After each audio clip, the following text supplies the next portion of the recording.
It is 6:36 p.m. We will call to order Tuesday, October 3rd, meeting of the Planning and Zoning Commission. We do have a quorum present. First item is the approval of minutes to consider minutes of the September 19, 2023 joint meeting. Move to approve. Second. Motion by Karen, second by Francis.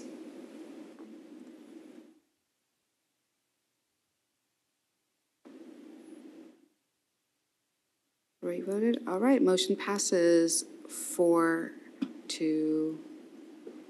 I guess. All right. Next up, we have our public hearings. First is a public hearing to consider a recommendation for the adoption of the Old Town Transit-Oriented Development Master Plan update. Good evening, Commissioners. It's my pleasure to give you an overview of the Old Town Transit-Oriented Master Plan update for 2023. Just to give you a little bit of history, this builds on the original 2010 TOD master plan that was adopted shortly after the A-Train station opened here in Old Town. We did have an update to that plan adopted in 2017, and its focus was primarily on the historic core and the area immediately east over towards the railroad tracks. With this current update, we have expanded that quite a bit. The largest area that was added is what we call the Eastern TOD, which is the area east of the rail line, with the northern boundary being College, eastern boundary being Valley Ridge Parkway, and all the way down to Business 121. We did include some of the other areas along South Mill and around the Grand Theater. So like I said, we really focused on the area where we're having the most development activity. So this is an image of the framework plan concept with the update that shows the variety of different land uses. And again, really all comes together to create a walkable urban village. That has always been the goal, but this plan kind of reinforces that and kind of provides some strategies based on analysis and assessment of current conditions. This next image is the illustrative build-out plan. So this is not really meant to be exactly how it will turn out. It's just an illustration of what could be. It will probably develop slightly different, but similar. And again, just to kind of paint a vision or an idea of what we expect as the entire area does develop. Now, this next slide kind of highlights some of the areas where we have some development opportunities. You will notice the area kind of on the northern third of the eastern TOD area. That is an area where we already have quite a bit of activity. So that has been identified as an area that we are expecting development in the near future. But another opportunity also lies on the west side of the tracks and on the north side of Purnell. Both of these areas are fairly large. The eastern TOD area is about 42 acres. The area north of Purnell is about 37 acres. And probably the primary reason they're being identified as a development opportunity is because of the very low number of owners. As you can see, the area north of Purnell only has 4 owners, and the other area, I believe there are only about also 4 owners. So when you have a fewer number, it is easier for developers to put projects together. A lot of our other areas are very fragmented with ownership, and that does make it more challenging. But we do expect those over time will get assembled and will be developed. This next image is really primarily focusing on circulation and the street grid. All of the blue lines are the existing streets in the area. And the black ones are proposed streets. So again, really reinforcing the idea of walkability by recreating the street grid in areas where it's currently not present. And you can see, particularly on that area on the north side of Purnell, you see the street grid extended and surrounding kind of a central open space, which again is classic city design. You go to our historic communities like Philadelphia, Washington, D.C., and you've got those public squares kind of scattered about every 6 or 8 blocks. So again, we're incorporating some of those principles. The Eastern TOD, of course, is going to require quite a few streets. So we had a concerted effort for engagement once the draft plan was done. So since March, we've been having individual meetings with property owners, business owners, and interested developers. In June, we had an open house. So when we did send this postcard that is here on this image out to all of the owners, property owners, business owners, and developers, and that was held on June 1st at the Lewisville Grand Theater Recital Hall. And we had 16 attendees, so we were happy with that. We wish we would have had more, but again, that's telling us that most of our stakeholders do not really have an issue, that they are in agreement.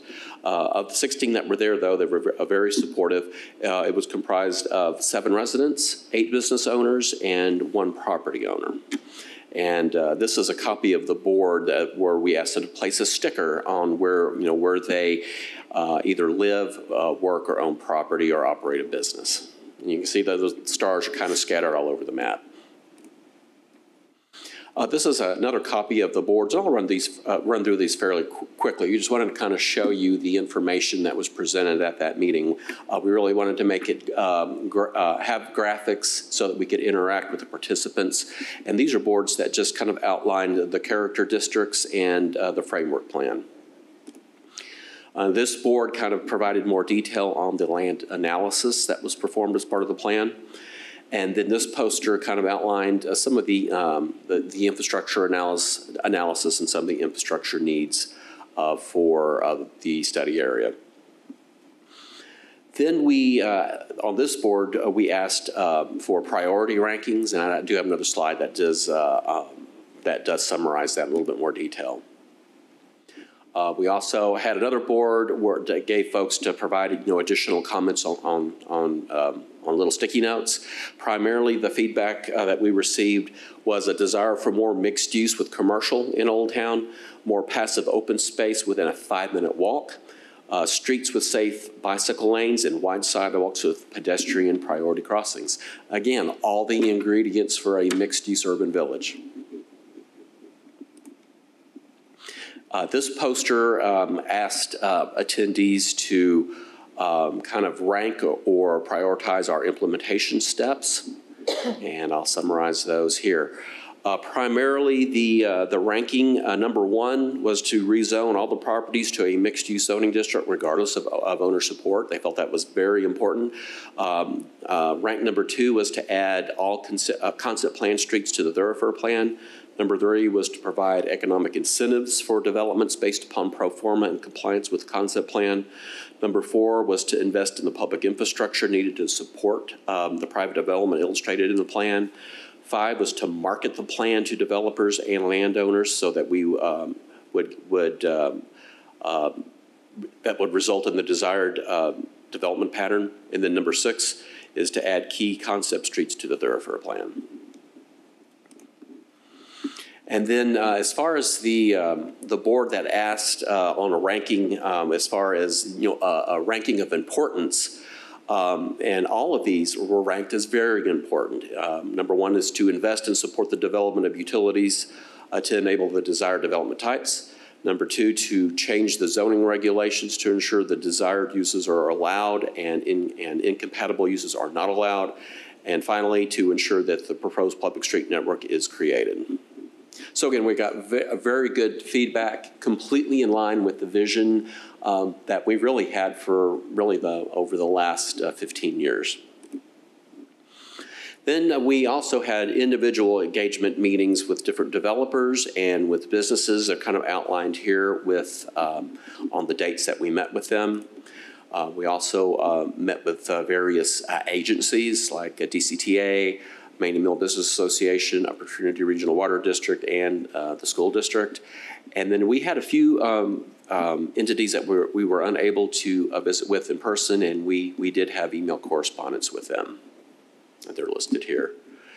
So overall, in summary on our engagement, there was strong support for the overall vision, strong support for our implementation steps, and a willingness to work with the city to achieve the desired results. So again, very successful engagement process. So with that concludes my presentation. I'll be glad to answer any questions that you might have. I have a question about the postcard that was sent out. I just want to make sure I understand. That went to all the residents in the Old Town, was defined as the Old Town. Within the study area. Okay. Along to the tenants. Let me go back to that slide real quick.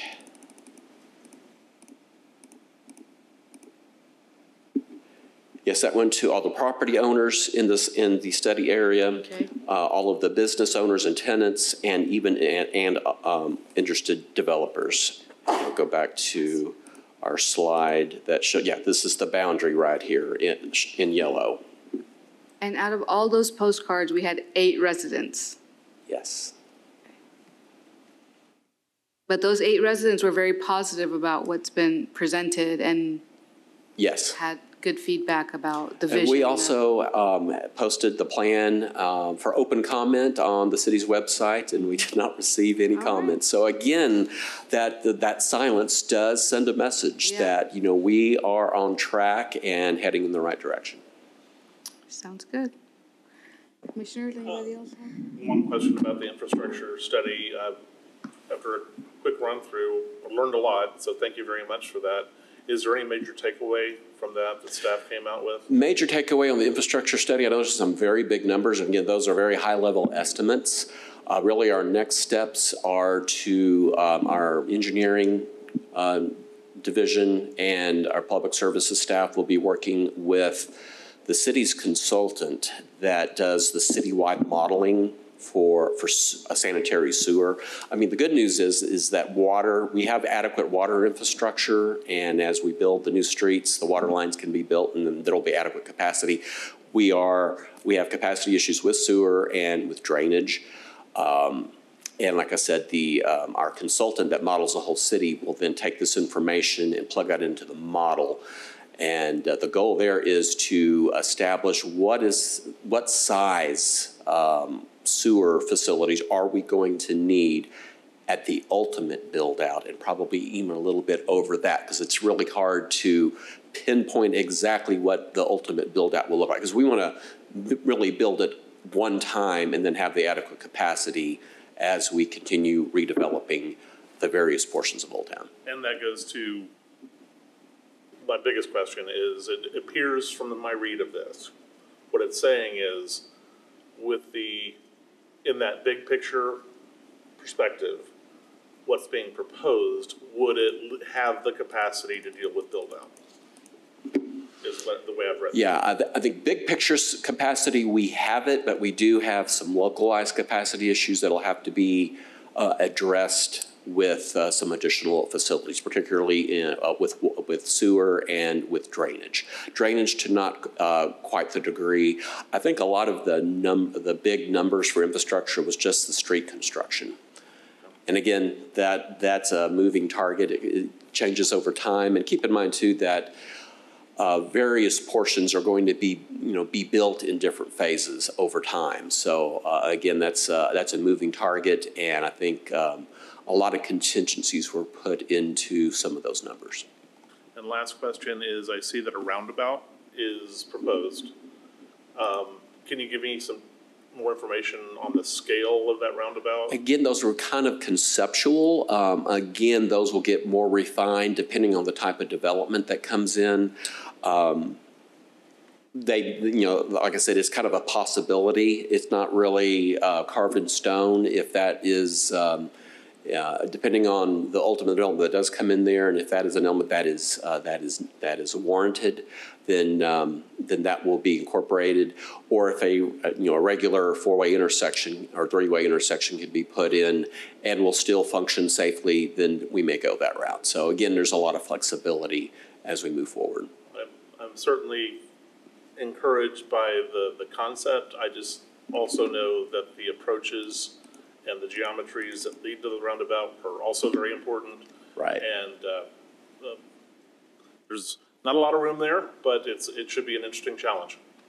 Absolutely. All right, ladies, anyone else? I think it looks fantastic. Thank you for sharing all that wonderful information. I'm excited. What's really interesting is just looking back to 2017 and what's just been accomplished in the last 6 years.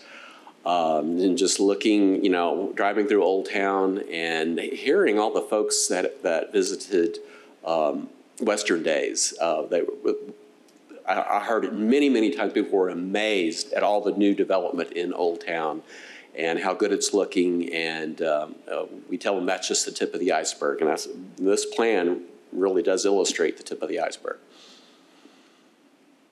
It's definitely exciting for sure. All right. Thank you, Richard. Thank you. With that, we'll now open up the public hearing for comments. If anyone would like to speak, please come forward, state your name and address for the record.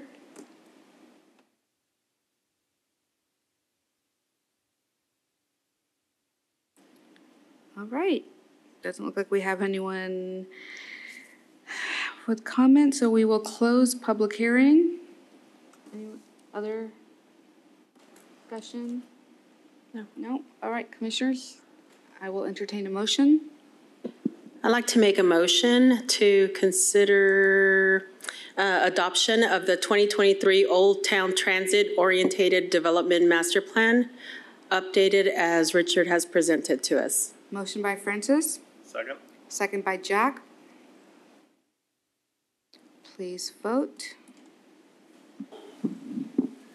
All right, motion passes. Commissioners, this item will be considered by the City Council on Monday, October the 16th, 2023 at 7:00 p.m. for final adoption. Thank you. Thank you. All right, next on our public hearings, consider amending Article 7, uses, parking requirements, supplemental use regulations, and certain distance requirements of Volume 2 of the Lewisville City Code, known as the Unified Development Code, by adding Section 7.3.23, establishing supplemental use regulations for medical offices and clinic, hospital, and licensed massage therapy, and amending Exhibits 7.2-3-3, mixed-use zoning districts, and 7.2-3-4, non-residential zoning districts, to add a reference to such regulations. Good evening, Commissioners. So this is a project that the City of Lewisville has been working on for some time. The city participated in lobbying at the state level to have some state ordinances amended as relates to massage establishments. We have seen an increased amount of issues with prostitution and human trafficking and related crimes, usually in illicit massage establishment facilities. So the state laws were recently changed, so we are amending our code to use those ordinances to give ourselves more tools. And so what these amendments do is they allow us to require a special use permit for massage establishments, and we've also included medical offices and hospitals because there are still state statutes that require that we treat them the same. But the SUP is not required just as a matter of course. It only comes into play when there have been violations of certain sections of the penal code. So you can open the business, and as long as you're operating above board, that's well and good, and there's no special use permit required. But once there's a certain set of violations that have happened, then a special use permit would be required. And for that location, a special use permit would be required for the next 2 years. So if somebody else wanted to move into that location and open a similar business, they would still have to go through a special use permit process. There is a way to ask for a waiver from that to City Council and prove up that you are going to operate your business in a responsible and legal manner. But this ordinance really was collaborative with City Manager's Office, City Attorney, and also the Police Department. We have Assistant Chief of Police Christopher Clements here today. If you have any questions, as well as I'm here for any questions as well. But we're wanting to modify the Unified Development Code to give ourselves more tools so when there is an issue, we can hopefully prevent it from becoming a reoccurring issue. And I'll say that the reason for that is a lot of times the police chief does a really good job of identifying problem establishments. The issue is they shut down, but then reopen shortly thereafter with a different owner. But the same problem happens again. And so it's really, we want to get at this location is all set up for this type of use. We want to make sure that that's not happening. All right, thank you, Michelle. Anybody have any questions, comments? I have a question of staff. The identified uses in the analysis, I guess was the word jumps out at me, is licensed massage therapy, medical office or clinic or hospital. Are those other activities or other uses brought up as to not specifically call out massage therapy as a use and therefore it applies broader? I'm not sure how they relate to each other. So Chapter 455 of the Texas Occupation Codes says that we cannot regulate massage establishments any more strictly than we regulate other medical uses. And so those are our other two medical uses that we've included in here. The other question is when they come in for the SUP, is it a shall issue type of situation or is it a full consideration? And if they're denied that use, does that mean the use has to end? Correct. So it is a full consideration, just like any SUP. They're not a guarantee. So we would look at the operator that's coming in and the evidence that they provide to show that they would be an above board operator and making a decision based off that. And that's based off of one violation? So the way that the text is written is there has to be 3 arrests or 1 conviction. Okay. Thank you.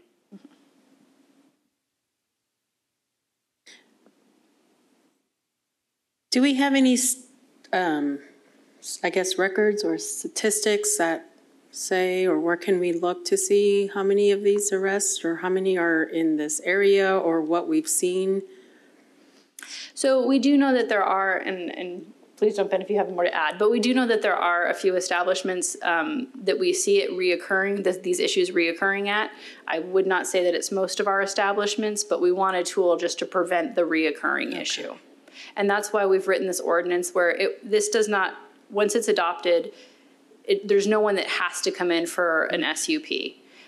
Once this is adopted, then if there are 3 citations or arrests or an arrest that results in a conviction, then the SUP would be required. No.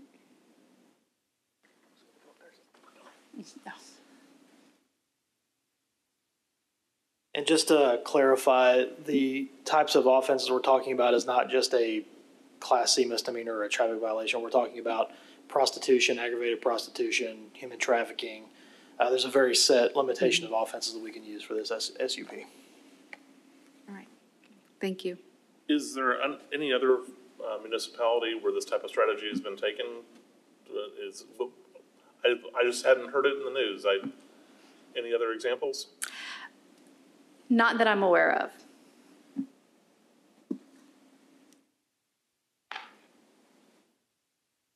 Yeah, same. It's fairly new, so it just happened September 1st. So we may be the first or coming in with the first amount of cities that are going to adopt this.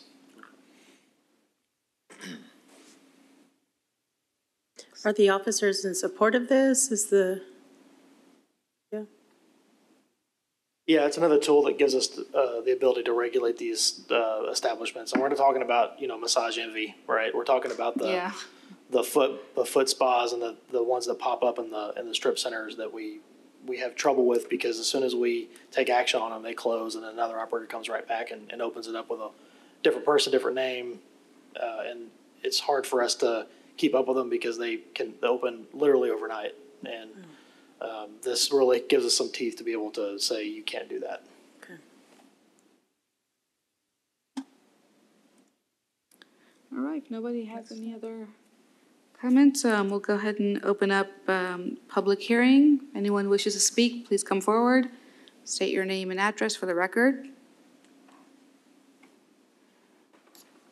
And we will go ahead and close the public hearing. Commissioners, anyone want to make a motion? So moved. All right, motion by, you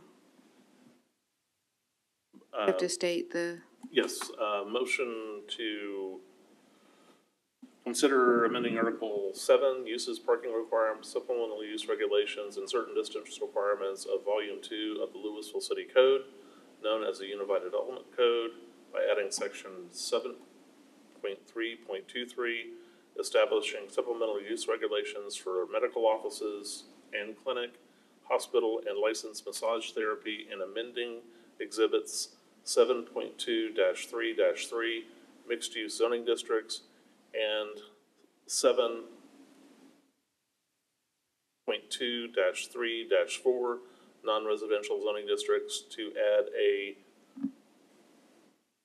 reference to such regulations. Reference. Where did that go? I'm not seeing it on the screen.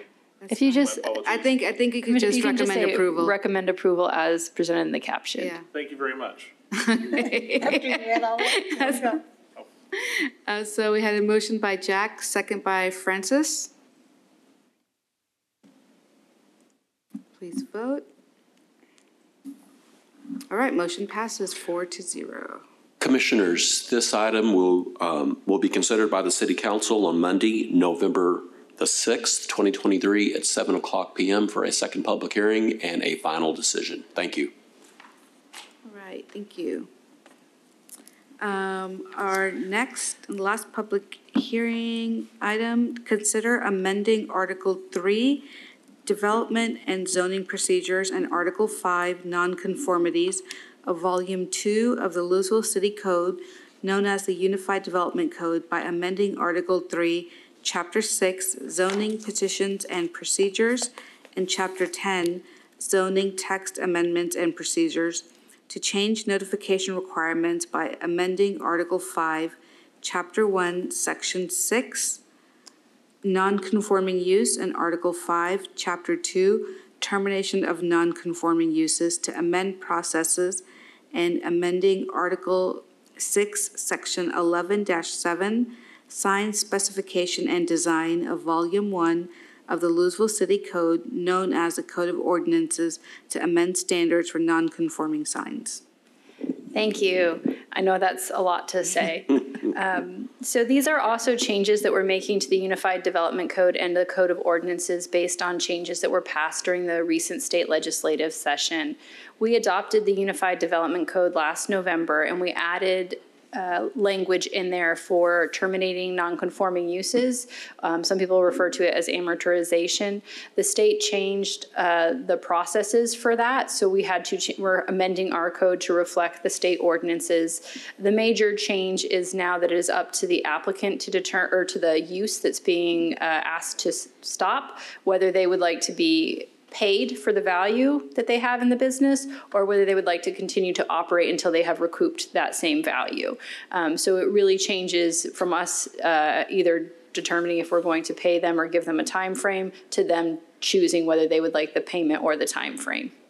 That's the main change there. The second change is that if we're proposing a zone change or a text amendment that will make any existing use non-conforming, we do have to send them special notice with specific wording and specific font sizes based on the Texas Local Government Code. So we've added that to our ordinances in terms of where we put our notification requirements so that we know that that's there and we're not missing that. And then the last item to the Lewisville City Code of the sign ordinance is to make sure that our non-conforming sign language is compliant. It previously said that if a non-conforming sign was damaged beyond 50% of the cost to repair the sign, it had to be removed and brought into compliance. The state law says 60%, so we've amended that percentage to be in line with state codes. I'm here if you have any questions. Commissioners, anybody have any questions for staff? What? It's a lot of compliance. Yeah, a lot of compliance. All right, with that then, we will go ahead and open up the public hearing. Anyone wishing to make a comment or speak, please come forward. State your name and address for the record. And seeing as we don't have any speakers, we will now close the public hearing. Commissioners, can I get a motion? I'd like to make a motion to recommend approval of the code amendments as presented. Motion by Francis. Second by Jack. Please vote. And motion passes 4-0. Commissioners, this proposed ordinance will be considered by the City Council on Monday, November the 6th, 2023 at 7:00 p.m. for a second public hearing and final action. Thank you. Thank you. And before we adjourn, I believe Richard has an announcement for us. Last night at the City Council meeting, Mayor Gilmore presented the several members of planning staff with a proclamation proclaiming October 2023 as Community Planning Month.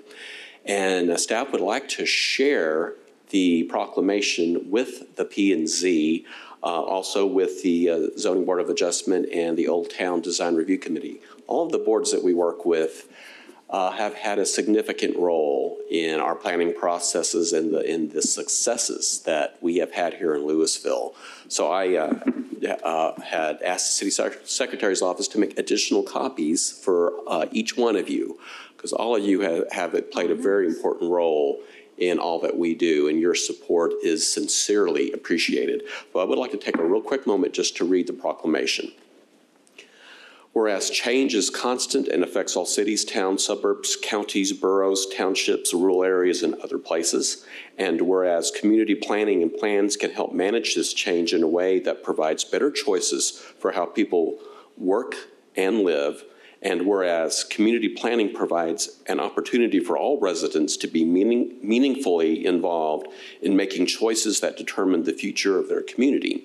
And whereas the full benefits of planning requires public officials and citizens who understand, support, and demand excellence in planning and plan implementation. And whereas the month of October is designated as National Community Planning Month throughout the United States of America and its territories. And whereas the American Planning Association endorses National Community Planning Month as an opportunity to highlight how planning is essential to recovery and how planners can lead communities to equitable, resilient, and long-lasting recovery. And whereas the celebration of National Community Planning Month gives us the opportunity to publicly recognize the participation and dedication of the members of the Planning and Zoning Commission, the Zoning Board of Adjustment, and the Old Town Design Review Committee and other citizen planners who have contributed their time and expertise to the improvement of the city of Lewisville. And whereas we recognize the many valuable contributions made by professional planning staff of the city of Lewisville and extend our heartfelt thanks to the continued commitment to public service by these professionals. Now, therefore, be it resolved that the month of October 2023 is hereby designated as Community Planning Month in the city of Lewisville in conjunction with the celebration of National Community Planning Month. So again, thank you for all of your continued support, and we have thoroughly enjoyed working hand in hand with each one of you. Thank you, Richard. Very nice. Thank you.